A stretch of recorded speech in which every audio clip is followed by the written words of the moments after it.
Welcome back on this glorious and amazing day, recording from tranquility of Kayamisha Lake, New York. Positive speech is so powerful. We think only if we have intentions to do something negative or to say something negative or to execute something negative, will it be negative. But here and there, if we say something that's not perfect, that's okay.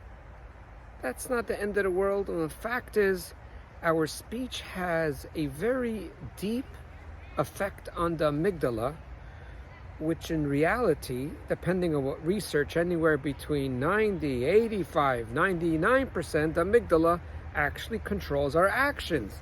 And many times we think it's for certain reasons, but really it's just our amygdala.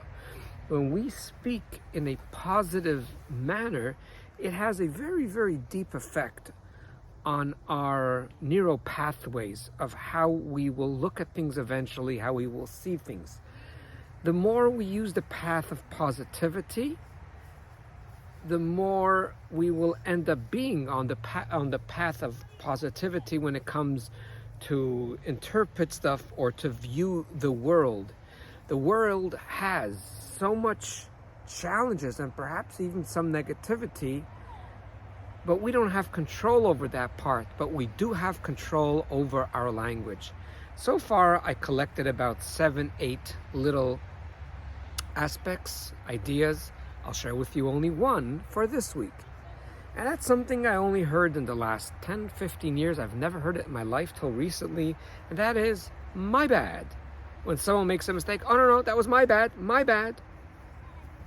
I could spend an hour, but I'll try to do this in 2 minutes.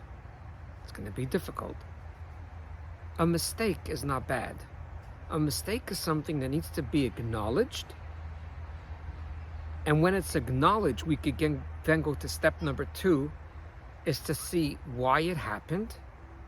And once we know why it happened, we could change course that it doesn't happen again, unless it's a technical little mistake that you just made a mistake. So when you say, my mistake, there's nothing negative about it. A mistake is actually, to me, something incredibly positive. It's something that you acknowledge that did not go as planned, or you came up with a number or day that was incorrect, and you correct it. Some people have such fears of acknowledging mistakes that they actually create almost a war.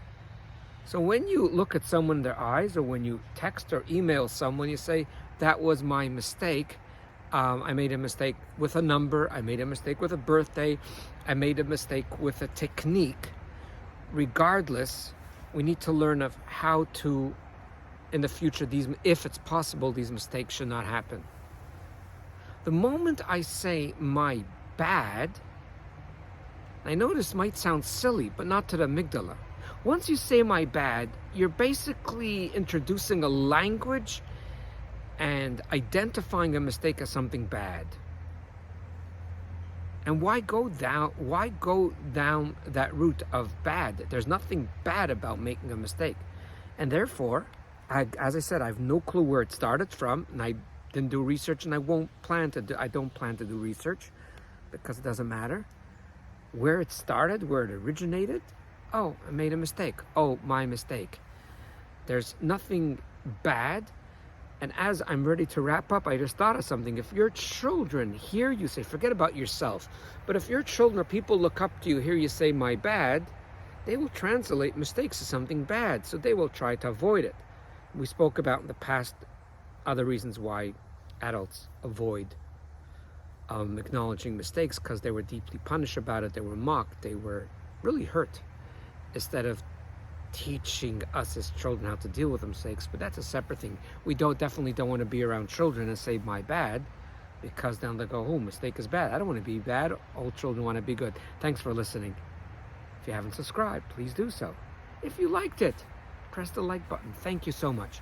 All the very best, and have yourself a wonderful day and a wonderful week. And always do remember that you are way greater than you think you are.